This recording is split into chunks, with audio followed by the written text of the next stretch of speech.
I used to believe that Christmas was not a day on the calendar, but a feeling you carried quietly inside your chest. A warmth that settled there long before the lights went up or the first carol played on the radio. For most of my life, that feeling had been my reward for doing everything right, for loving deeply, giving patiently, and never asking to be thanked. I am 72 years old now. My hands are thinner than they once were, the veins more visible, the skin softer, as if time has gently loosened its grip. But those hands built traditions. They wrapped gifts late into the night, kneaded dough on cold December mornings, and folded napkins just so, because presentation mattered to me. It always had. Christmas in our home used to begin weeks early. I would make lists in careful handwriting. Who liked walnuts, who hated raisins, who pretended not to care about gifts but secretly did. The tree was never store-bought. I preferred the small lot run by a widower named Frank, who remembered me every year and always cut the trunk a little shorter because he knew I worried about the carpet. When my son was a boy, he would help me decorate. He wasn't very good at it, ornaments clumped together on one side, tinsel too heavy in places, but I never corrected him. Some things were more important than symmetry. I wanted him to feel that Christmas was something you participated in, not something handed to you fully formed. Those memories stayed with me long after he grew up, long after the house grew quieter. When he married, I tried to step back gracefully. I told myself that this was the natural order of things. New families needed space to grow, new traditions to take root. I didn't want to be the kind of mother-in-law people whispered about, interfering, possessive, unable to let go. So I adjusted. I hosted when I was asked. I offered help only once and never insisted. I smiled when plans changed. I told myself that love, real love, knew when to loosen its hold. My daughter-in-law, Karen, came into our lives with confidence. She was efficient, well-spoken, and very clear about how she liked things done. At first, I admired that. I thought my son would be safe with someone so certain of herself. Over time, though, I began to notice how her certainty left very little room for others. Still, I made excuses for her. Everyone has a learning curve, I told myself. Marriage rearranges priorities. I remembered how overwhelmed I had been as a young wife, how easy it was to seem sharp when you were simply tired. Christmas became different after that. Not worse, I told myself, just different. Sometimes it was celebrated at their house, sometimes at hers. Sometimes I was given a role, sometimes I was politely sidelined. I learned to ask before bringing dishes. I learned to wait for instructions. I learned, slowly and without complaint, that my place had shifted. But even then, I believed Christmas was sacred. That no matter how busy life became, there were lines you didn't cross. Family showed up. You made room. You found a chair, even if it meant squeezing one more in at the table. This year, I felt that familiar stirring in early December. The soft excitement that comes with routine. I pulled out my old recipe box, the one with cards stained from decades of use. I began knitting a scarf for my grandson, choosing a deep green because Karen once mentioned it brought out his eyes. I ordered small wooden ornaments, planning to let the children paint them, the way my son once had. I didn't announce these plans. I didn't assume anything. I simply prepared, as I always had, because preparation was my way of loving. The house smelled faintly of cinnamon again. I caught myself humming while folding laundry. I even felt a small, hopeful flutter, the kind you feel when you believe that perhaps, this year, things might soften. Then, one afternoon, my phone rang. It was a weekday. Early evening. The light outside had that pale winter quality, neither bright nor dark, as if the sun itself was undecided. I remember noticing how quiet the house was before I answered. No television. No radio. Just the ticking of the clock I'd had since my husband was alive. Karen's name lit up the screen. Her voice was pleasant when she spoke. Too pleasant, in that practiced way people use when they have already rehearsed what they are about to say. She didn't ask how I was. She didn't mention the weather or the children. She went straight to it. We're not celebrating Christmas with you this year." The words landed softly, almost politely, as if she were telling me about a scheduling conflict, or a restaurant reservation that hadn't worked out. There was no pause afterward, no space for response. She continued, explaining logistics, other plans, how busy things were, how it would just be easier this way. I said nothing at first. I held the phone in my hand and stared at the wall across from me, where an old photograph hung slightly crooked. My son at 8 years old, missing one front tooth, standing in front of the very same Christmas tree I had already started thinking about. Karen's voice kept moving, filling the silence I hadn't agreed to give up. She spoke of boundaries, of new traditions, of understanding. My son was in the background. I could hear him breathing, shifting his weight. He did not speak. In that moment, something inside me became very still. I didn't feel anger. Not yet. I didn't cry. I didn't argue. I didn't remind her of past years or sacrifices or late nights spent wrapping gifts after working full days. I simply listened, the way you listen when you realize a door has been closed, not slammed, but firmly shut. When she finished, she waited. I chose my words carefully. My voice surprised even me. It was calm, almost gentle. "Oh," I said. "All right." That was all. There was a slight hesitation on the other end of the line, as if she had expected more. Disappointment. Confusion. Maybe even a plea. Instead, I wished her a good evening and ended the call. The house felt quieter after that, as though the walls themselves were holding their breath. I set the phone down, smoothed the edge of the tablecloth, and stood there for a long moment. Christmas, I realized then, had been taken out of my hands. But dignity had not. And as I turned toward the kitchen, where my list still lay neatly written, a different kind of clarity settled over me. Slow, steady, and unmistakable.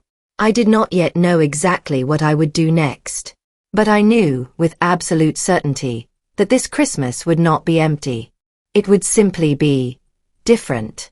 In the days that followed that phone call, I moved through the house as if it were a museum of my own life. Nothing was broken. Nothing had changed physically. And yet, every familiar object seemed to carry a new weight. I kept expecting the hurt to arrive loudly, tears in the grocery store aisle, anger while washing dishes, a sharp ache in the chest that would demand attention. But it didn't come that way. Instead, it settled quietly, like dust, layer by layer, almost polite. That, I would later understand, was the most painful part. I still woke up early each morning. I still made my tea the same way. 1 sugar, a slice of lemon, steeped just long enough to darken the water without turning bitter. I still watered the plants by the window, even the one my husband used to forget, the one that somehow survived neglect better than care. But beneath the routine, something had shifted. I had been dismissed. Not argued with. Not confronted. Simply removed. And what made it harder to name was the way it had been done with such civility. No raised voices. No cruelty you could point to and say, "There, that was unkind." Just a neat sentence, delivered efficiently, leaving no room for discussion. I thought about my son often during those days. Not the man he had become, but the boy he had been. The one who used to crawl into my bed on Christmas Eve because he was too excited to sleep. The one who had once cried because he thought Santa wouldn't come if the tree lights weren't perfectly even. I wondered when silence had become easier for him than speaking. Karen did not call again. Neither did he. I told myself not to read into that. People were busy. December was hectic.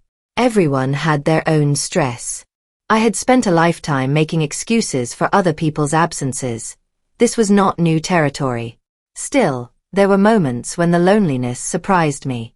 It arrived in the most ordinary places. Standing in line at the post office, hearing someone complain about hosting too many relatives. Passing a bakery window filled with iced cookies shaped like stars and bells.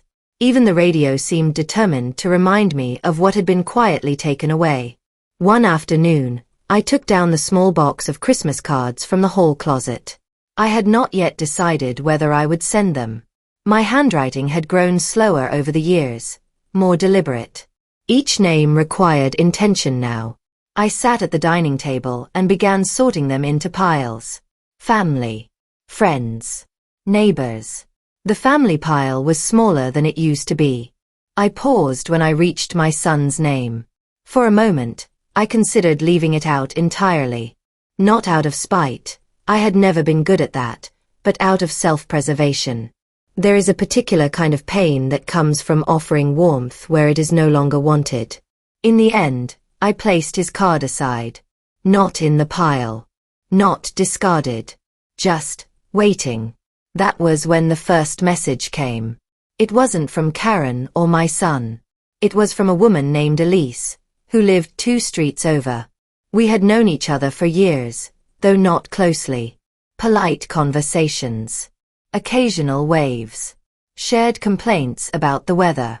She had heard, she said, that I usually hosted something small around Christmas.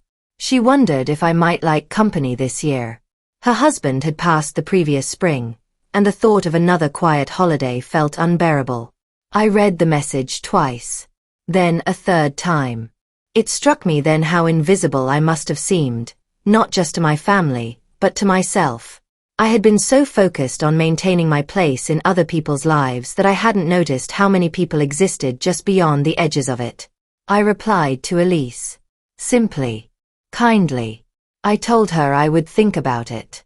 Over the next few days, more small signs appeared. A neighbor dropped off a loaf of bread, still warm. The librarian I spoke with every Tuesday asked if I would be attending the community concert this year. Even the woman at the florist asked whether I was hosting again. Each question landed gently, but together they formed something unmistakable. I had a place. Just not the one I had been trying so hard to hold on to.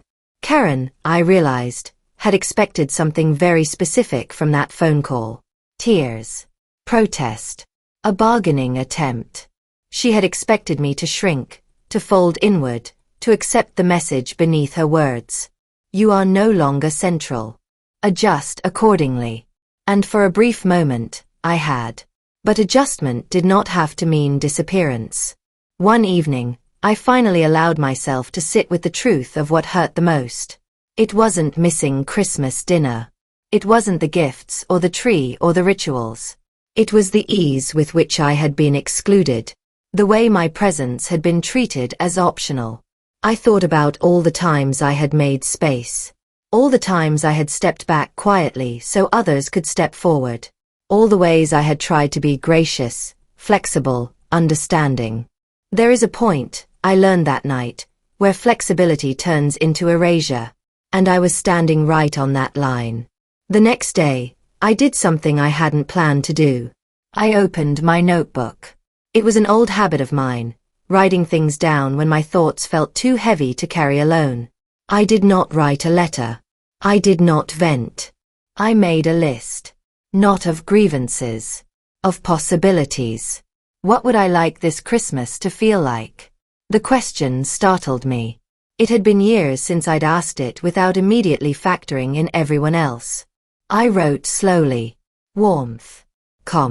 Meaning. Connection. I did not write family. Not because I no longer cared, but because I needed to see what existed beyond that single word. I began to see, faintly at first, how narrow my world had become. How much of my identity had been tied to being needed, and how destabilizing it felt when that need was withdrawn. Karen had not just uninvited me from a holiday. She had unknowingly forced me to confront something far more uncomfortable. Who was I when I was no longer required to serve? That question stayed with me as December moved on. I still prepared meals. I still decorated, though more simply this year. A smaller tree. Fewer ornaments. The wooden ones I had ordered sat untouched in their box. I did not cancel them. I simply repurposed them. By the 3rd week of December, something inside me had shifted again. Not into anger, but into resolve. A quiet kind. The kind that does not announce itself. I stopped waiting for the phone to ring. And without fully realizing it, I began making plans. Not the kind Karen would ever imagine. Not loud. Not confrontational. Just precise. And as I folded my scarf knitting one evening, my reflection caught in the darkened window, I noticed something unexpected. I looked steady. Not wounded. Not desperate. Steady. Whatever Christmas was going to be this year, it would be on my terms. And for the first time since that phone call, the thought brought me something close to peace. There is a particular freedom that comes with no longer explaining yourself. I discovered it gradually, in the days after I stopped waiting. When you spend years anticipating other people's needs, silence feels unnatural at first, like forgetting something important on your way out the door. But over time, that silence becomes spacious. It gives your thoughts room to stretch. I did not tell anyone what I was planning. Not Elise. Not the neighbors. Certainly not my son. Especially not Karen. Instead, I listened. I listened to what people revealed when they thought nothing was at stake. I noticed how easily information drifted toward me once I stopped reaching for it. Karen mentioned casually, during a brief phone call about the children's school schedule, that Christmas would be very low-key this year. No guests. No extended family. Just immediate relatives. She said it as if it were a relief. I murmured something agreeable and let her keep talking. My son still said very little. When he did, his words were careful, as though chosen by someone else first. I could hear the strain in his pauses, the way people sound when they know something is off but don't know how, or don't dare, to address it. I did not push. I had learned, over the years, that pushing only made people dig in deeper. Silence, on the other hand, unsettled them. It left space for their own thoughts to echo. At home, I began clearing things out. Not dramatically. Not in a fit of emotion. Just steadily. Drawers I hadn't opened in years. Closets holding coats I no longer wore. Boxes filled with decorations I had saved, just in case. I donated what I could. I set aside what still mattered. The rest, I let go of. With every item released, something inside me felt lighter. One afternoon, while sorting through old paperwork, I came across a folder labeled with my husband's name. It had been years since I'd opened it. Inside were documents I hadn't looked at since his passing. Practical things, unremarkable at the time. This time, they caught my attention differently. I sat at the table for a long while, reading slowly, carefully. There were decisions we had made together, long ago, with a future in mind that I had since assumed would unfold a certain way. I realized then how many assumptions I had been living with. That my son would always want to come home for Christmas. That my role would naturally evolve, but never disappear. That my generosity would always be interpreted as kindness, not obligation. Those assumptions had quietly shaped my choices. And now, quietly, they were dissolving. That evening, I took out my notebook again. I added another list. Not possibilities this time. Boundaries. They were not dramatic or harsh. They were simple truths I had avoided naming. I would no longer overextend myself for people who did not notice.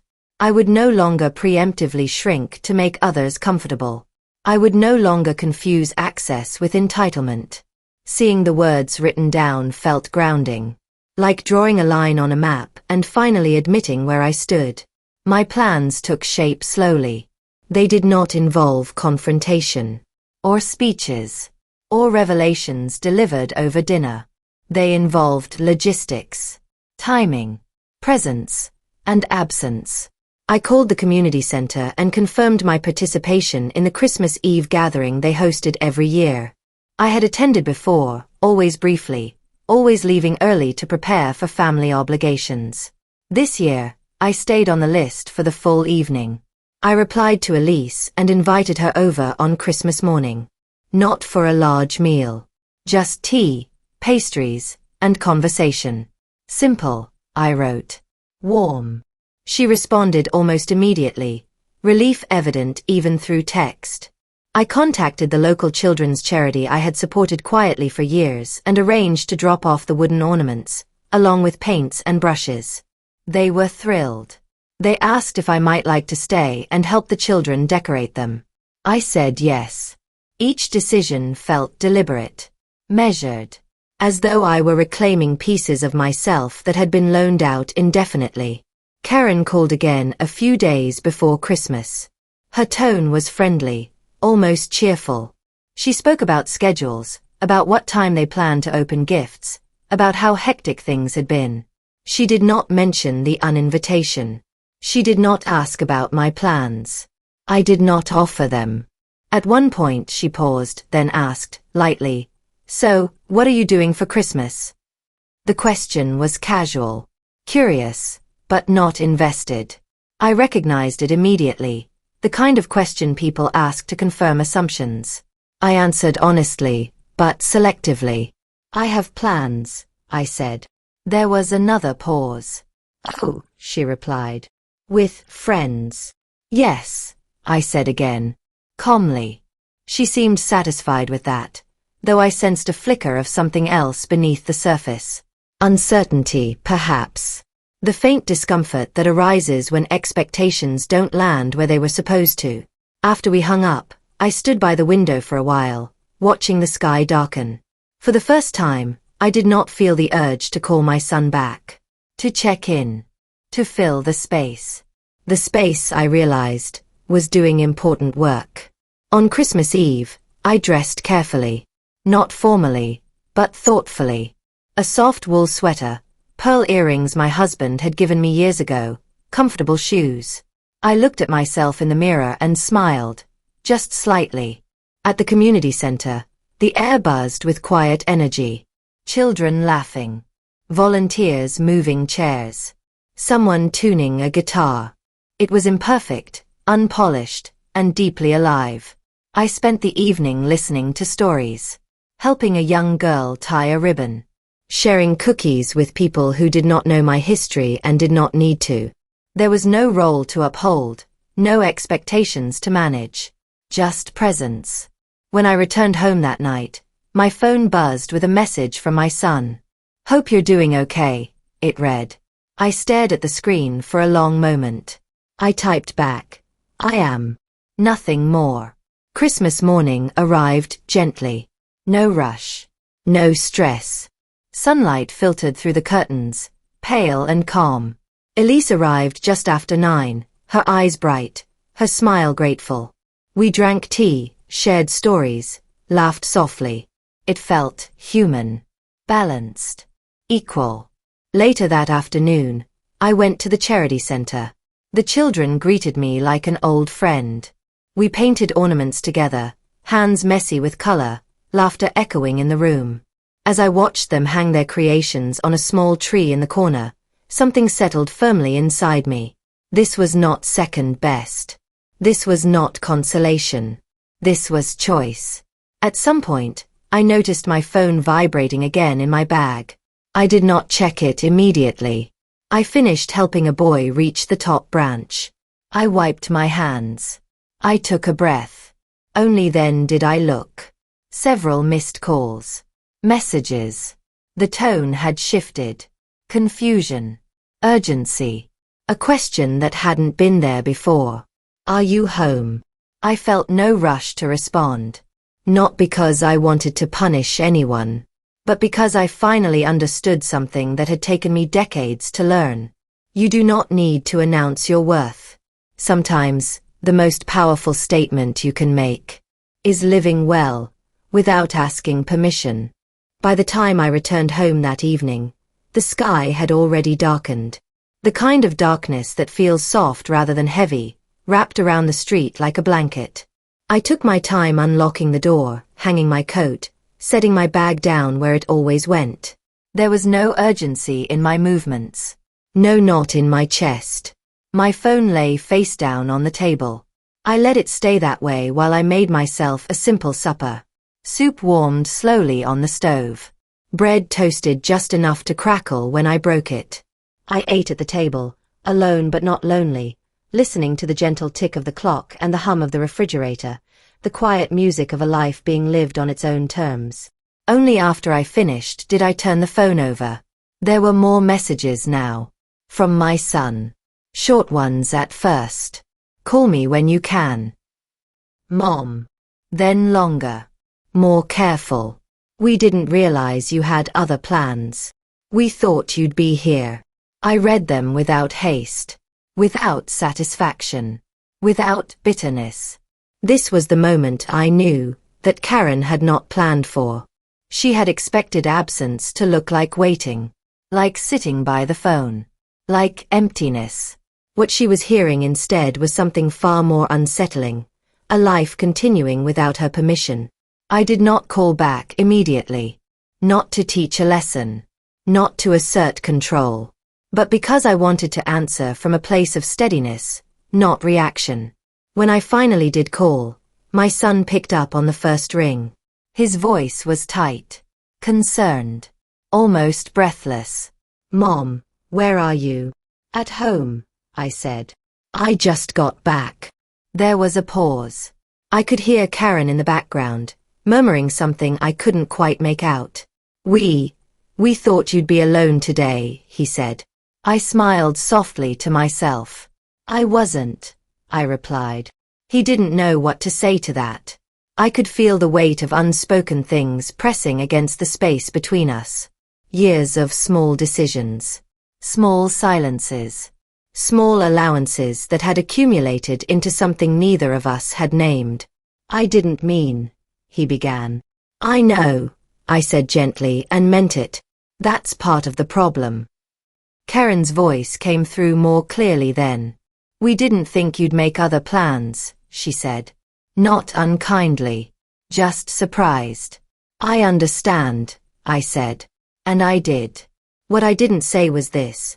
That assumption had been the wound all along. There was another pause. Well, my son said finally, maybe you could come by tomorrow? The invitation hung there, not quite an apology, not quite a request. A reach, made uncertain by the realization that something had shifted. I considered it carefully. Yes, I said at last. I can come for a short visit. Relief washed through his voice. Karen said nothing. The next day, I arrived with no gifts in my hands. No casseroles. No carefully wrapped traditions. Just myself. Karen greeted me politely. The children hugged me. The house looked much the same. Tidy, festive, controlled. I noticed with quiet clarity that there was a chair pulled out for me this time. Space made in advance. We spoke of small things. Weather. School. Work. No one mentioned the uninvitation. No one needed to. Something else was happening. Karen watched me more than she spoke. Not critically, curiously. As though she were reassessing a piece of furniture she had always assumed was immovable, only to discover it could stand perfectly well on its own. When I left, she walked me to the door. I didn't mean to hurt you, she said. Her voice was measured. Honest enough. I know, I replied. But intent doesn't change impact. She nodded. Slowly. That was all. I drove home feeling neither victorious nor wounded. Just clear. In the weeks that followed, things changed. Subtly, but unmistakably. Invitations came with questions instead of assumptions. My time was treated as something to be requested, not scheduled around. My absence, when it occurred, was noticed. I did not gloat. I did not remind anyone of what had happened. I simply continued. Continued to live a life that included them, but was no longer defined by them. That Christmas did not restore the past. It did something better. It taught all of us where the lines were. And it reminded me, most of all, of something I wish I had learned sooner. You can be loving without being available. You can be kind without being overlooked. And you can be excluded from a table, without ever losing your place in the world. If this story felt familiar, if it stirred something quiet inside you, I hope it reminds you of this. Your dignity does not depend on an invitation. Sometimes, the most powerful thing you can do is make your own plans and live them fully.